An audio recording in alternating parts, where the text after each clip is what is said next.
Hi friends, welcome to వరమచ్చ YouTube channel. టీ20 ప్రపంచ కప్లో మూడో సూపర్ 8 మ్యాచ్లో వచ్చేసరికి టీమిండియా ఆస్ట్రేలియాతో తలపడుతుంది. ఈ మ్యాచ్లో వచ్చేసరికి టీమిండియా జట్టు ప్లేయింగ్ 11 ఎలా ఉంటుంది, ఏ విధంగా ఉంటుంది, ఏ ప్లేయర్ పైన వెయిట్ పడే అవకాశం ఉంది అనే విషయాల గురించి పూర్తి డీటెయిల్ తెలుసుకునే ముందు మా ఛానల్ సబ్స్క్రైబ్ చేసుకోండి. పక్కన ఉన్న బెల్ ఐకాన్ మాత్రమైతే క్లిక్ చేసి పెట్టుకోండి.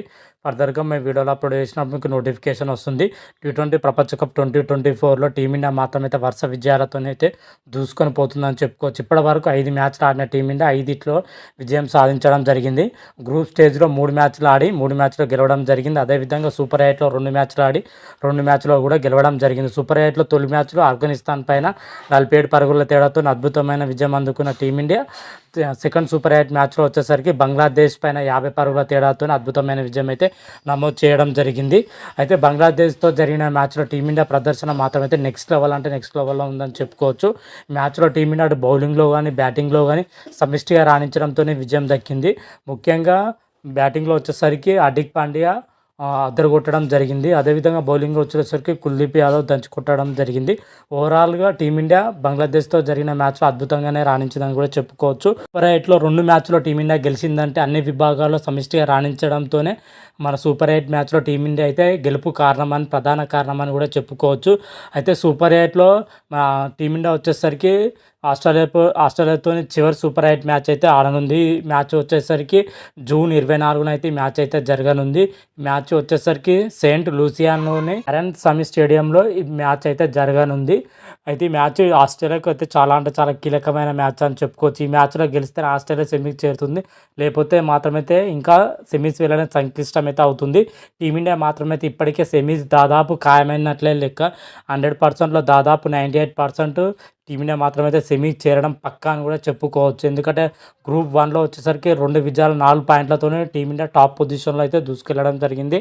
అదేవిధంగా సెమీస్ ఆల్మోస్ట్ చేరినట్టే కిందికి అయితే లెక్క. అయితే ఆస్ట్రేలియాతో జరగబోయే మ్యాచ్లో మన టీమిండియా యొక్క ప్లేయింగ్ 11 ఎలా ఉంటుంది, ఏ విధంగా ఉంటుంది, ఎవరిపైన వేటు పడే అవకాశం అయితే చూసుకుంటే ఇప్పుడు ఆస్ట్రేలియాతో జరగబోయే మ్యాచ్ పిచ్ వచ్చేసరికి సెయింట్ లూసియానా డారెల్ సమీ పిచ్ వచ్చేసరికి పేస్ బౌలింగ్ చాలా అనుకూలంగా ఉంటుంది. కాబట్టి మన టీమిండియా యొక్క ప్లేయింగ్ 11 ఆ విధంగానే ఉండబోతున్నట్లయితే తెలుస్తున్న సమాచారం.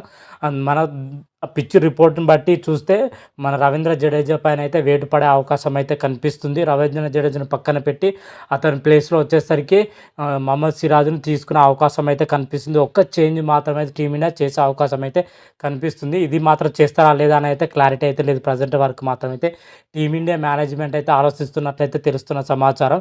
ఎందుకంటే టీమిండియా గ్రూప్ మ్యాచ్ నుండి సూపర్ 8 సెకండ్ మ్యాచ్ వరకు టీంలో ఎలాంటి మార్పులు చేయకుండానే అయితే బరిలో దిగుతుంది. ప్రతి మ్యాచ్లోనూ రాణించిన ప్లేయర్ మాత్రమైతే నెక్స్ట్ మ్యాచ్లో అద్భుతంగానే వస్తూనే ఉన్నారు. ప్రతి ప్లేయర్ కూడా ప్రజెంట్ సూపర్ ఫామ్లో అయితే కొనసాగుతున్నారు.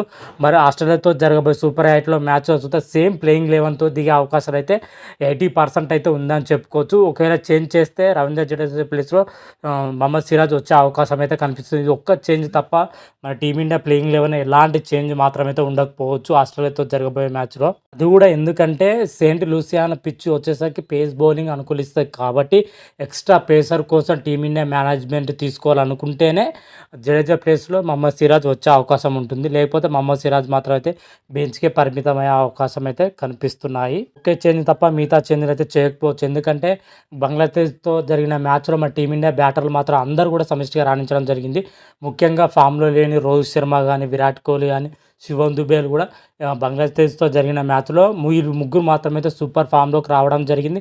అద్భుతమైన ఇన్నింగ్స్లో అద్భుతమైన పార్ట్నర్షిప్తో నెలకొల్పడం జరిగింది. టీమిండియాకి అయితే కలిసి వచ్చే అంశం అని చెప్పుకోవచ్చు. వీళ్ళ ప్లేస్కి మాత్రం అయితే ఎలాంటి డోక్ అయితే లేదు. ఓవరాల్గా ఆస్ట్రేలియాతో జరగబోయే మ్యాచ్లో మన టీమిండియా యొక్క ప్లేయింగ్ 11 మాత్రమైతే దాదాపు గత మ్యాచ్లో ఏ విధంగా ఉంటుందో అదే విధంగా కొనసాగించే అవకాశం అయితే కనిపిస్తుంది.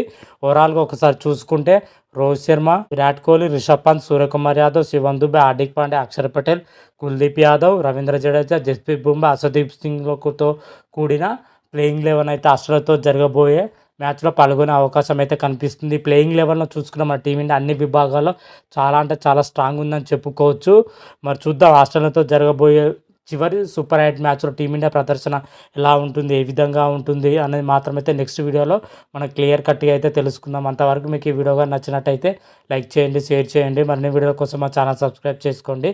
పక్కనే ఉన్న బెల్ ఐకాన్ మాత్రమైతే క్లిక్ చేసి పెట్టుకోండి. ఫర్దర్‌గా మా వీడియోలు అప్లోడ్ చేసినప్పుడు మీకు నోటిఫికేషన్ వస్తుంది. హర హర మహాదేవ్ శంభో శంకర. Thank you.